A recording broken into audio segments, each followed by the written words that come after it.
अंधारातील दिवाळी हा सुट्टीचा अभ्यास सर्वांनी पूर्ण करून आणायचा. फक्त दिवाळी खात नवे कपडे घालून मिरवायचं नाही. गावातील एकुलत्या एक सरकारी शाळेतील कामनिष्ठ शिक्षिका वर्गातील मोठ्या मुलींच्या समूहाला सांगत होत्या. पोरी लगेच दिवाळीच्या नावानेच आपापसात कुजबुज करू लागल्या.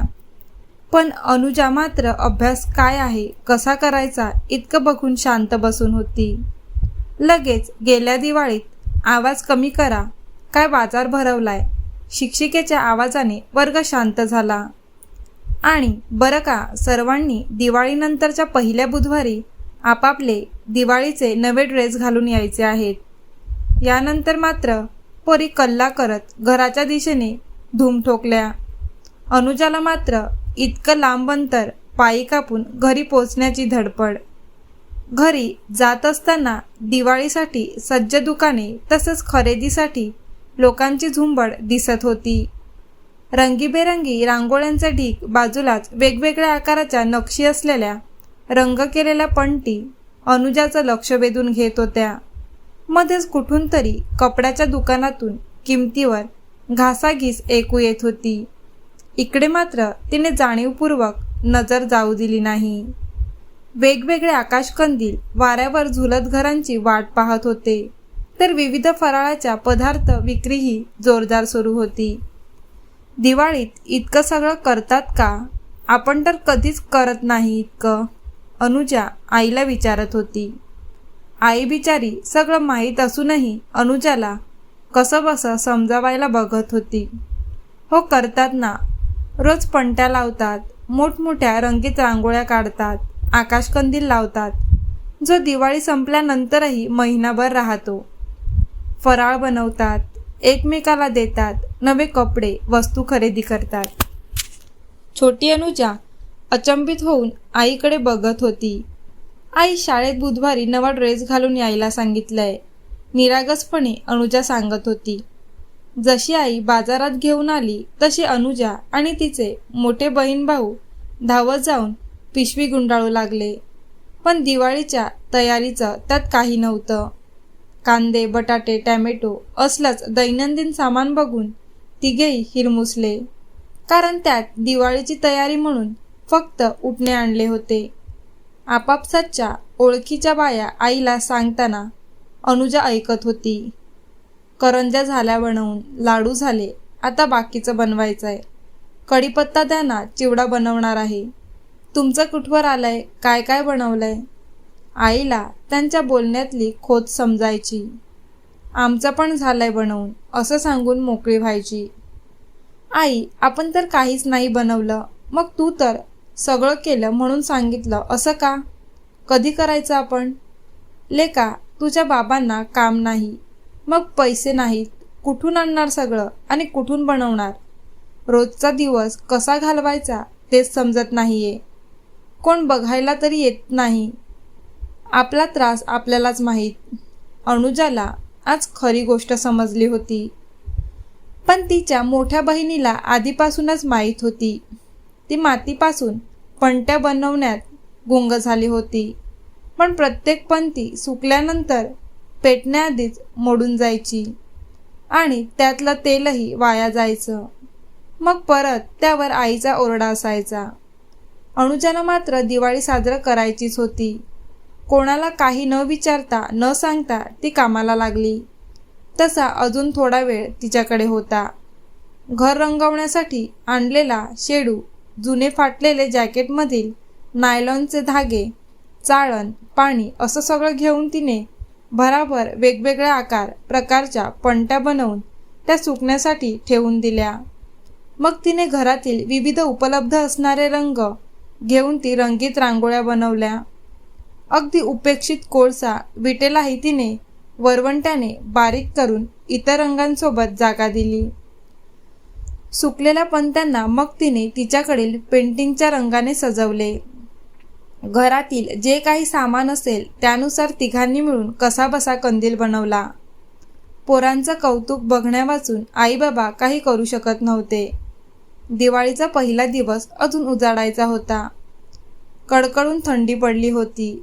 दाट धुक्यात सगळं काही समजावून घेतलं होतं.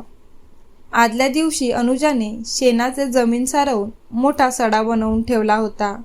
दोघी बहिणी सगळं सामान घेऊन दिवाळी साजरी करायला तयार होत्या. आदल्या दिवशी ठरवलेलं रांगोळी डिझाईन घेऊन दोघी सुरू झाल्या. डासांचा त्रास रोखण्यासाठी मागे पालापाचोळा पेटवून दूरही बनवला होता. बघता बघता दुःख सरून सूर्यप्रकाशाचं राज्य आलं. तोपर्यंत पोरींनी भली मोठी रांगोळी काढली होती. दिवसभर त्या रांगोळीचे रंग उन्हाने इतर रंगांसारखे फिके पडले नाहीत. अनुजाची दिवाळी सुरू झाली होती. संध्याकाळ झाली तशी अनुजाची पंथी परीक्षा वाट बघत होती. आईने कणकेचा दिवा लावून आपल्या कुटुंबासाठी प्रार्थना करून ती आत गेली तशी अनुजा हळूच आपल्या बनवलेल्या पंत्या घेऊन आली. ती आणि तिच्या बहिणीने घाबरतच तेल घालून पेटवल्या आणि निरीक्षण करत बसल्या. तेल संपूर्ण संपलं पण पंथी फुटली नाही. दोघींच्या आनंदाला पारावार उरला नाही. मग आईही त्यांना साथ देत विझलेल्या पंट्या एका जागी आणून ठेवायची. इकडे वेडावाकडा कंदीलही रात्रीच्या अंधारात आणि पंथी सोबत घेऊन झुलत होता.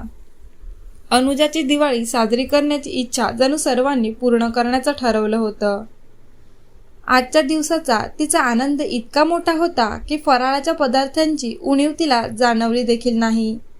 दुसऱ्या दिवशीच्या रांगोळीचे डिझाईन ठरवून आणि बाकी तयारी करून दोघी बहिणी आनंदाने झोपी गेल्या. दुसऱ्या दिवशीही मोठी आकर्षक रांगोळी, संध्याकाळ इतक्या पंत्या, हे रस्त्यावरून येणाऱ्या जाणाऱ्या लोकांसाठी कुतूहलाचा विषय बनले. इतके की ते काही क्षण थांबून हे दृश्य डोळ्यात साठवून घेऊ लागले. आपण इतक्या किलोचे इतके पदार्थ बनवले असं सांगणारेही आता नजर चोरू लागले. काय लॉटरी लागले वाटतं, इथपर्यंत बोलून गेले. लोकांना काय माहिती अनुजाची दिवाळी कशी साजरी होते ते. प्रत्येक दिवस अनुजाचा होत चालला होता. लक्ष्मीपूजनाच्या दिवशी मात्र अनुजा हतबल होती.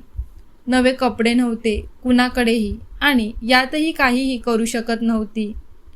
जे जसं आहे त्यातच साधेपणाने पण श्रद्धेने पूजा झाली.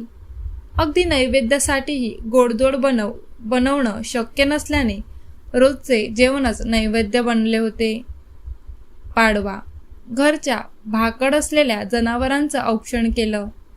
शेणाने बनवलेल्या गवळणी आणि त्यांची मुले, जाते भाकरी, भाजी डोक्यावरील टोपली, सगळं त्यांना शेतातील कुरडूची फुले, आघाडा, मका, झेंडू इत्यादीने समजून घरातील उखळाभोवती पूजा करायची. मग चुन्यात हातचे ठसे भिजवून जनावरांच्या खुराचे निशाण जमिनीवर उमटवायचे. मिळाला तर ऊस लावायचा, नाही तर ज्वारी. हे सगळं आई कौतुकाने करायची. अनुजा इथे फक्त रांगोळी काढण्यापुरती असायची. शेणाच्याच गवळणी आणि त्याचं जेवण, वस्तूही शेणाच्याच, फक्त त्यांच्या टोपलीत दही तेवढं असायचं. पण त्यांनाही कधी नैवेद्य म्हणून गोडधोड मिळाला नाही. पिठलं भातावरच त्या समाधान मानून संध्याकाळी घरच्या छपरावर जाऊन बसायच्या आणि मग घरातील बोका कृष्ण बनून त्यांच्या टोपलीतील दही चाटून आपली दिवाळी साजरी करायच्या. भाऊबीजेला भावाचं औक्षण हसत मस्करीत पार पडायचं. अगदी ओवाळणी म्हणून दार्शनिक किंवा वस्तुरूपातही काही मिळत नसलं तरी दोघी बहिणी हट्ट न करता सगळं समजून घ्यायच्या. दिवाळी संपली. सगळ्या पंथी रांगोळी गोळा करून घरात वरती कुठेतरी पुढच्या वर्षीसाठी ठेवून दिल्या. पण एक पंथी तुळशीजवळ तेवत असायची, ते मात्र तिच्या लग्नापर्यंत. अनुजा हे काम आठवणीने करायची. मग रात्रीच्या अंधारात आकाशकंदील आपलं वेडवाकडं अंग वाऱ्याच्या हेलकाव्यासोबत सांभाळत, पंटीला सोबत करत नव्या उदयाची वाट पाहत राहायचे. इतरांचे दिवाळी कधी साजरी करणं जमलं नसलं तरीही अनुजाची दिवाळी मात्र खऱ्या अर्थाने साजरी झाली होती. रोज मोठमोठ्या रंगीत रांगोळ्या, पंत्यांची आरास, वेडावाकडा असला तरी स्वतः बनवलेला आकाशकंदील, पिठलं भाताच्या नैवेद्यावर समाधान मानून केलेल्या शेणाच्या गवळणीचा गोतावळा आणि त्यांच्या टोपलीतील दही खाऊन समाधान ध्यान पावणारा बोका. ओवाळणी मिळाली नसली तरीही आशीर्वादाची वाढ जाणणारी शिदोरी. सकाळच्या थंडी उठण्याने आंघोळ. सगळं काहीतरी होतंच, कारण हे सगळं तिच्या आवाक्यात होतं. तिने घडवून आणलं होतं. पण नवे कपडे. सगळ्यांनी सुट्टीचा अभ्यास केलाय का? ज्यांनी केला नाही त्या उभ्या राहा आणि ज्यांनी केलाय त्यांनी इकडे टेबलावर आणून ठेवा. शिक्षिका स्थिर आणि कडक आवाजात बोलत होत्या. अनुजाने आपला अभ्यास जमा केला. ज्यांनी नाही केला त्यांनी उलट तपासणी झाली. छडीही शिक्षाही झाली. वर्गात अभ्यास तपासणी करता करता शिक्षिका एक वही हातात घेऊन बोलू लागली. ही कोणाची वही आहे? आपली वही बघून अनुजा घाबरली, कारण ती नवी नव्हती.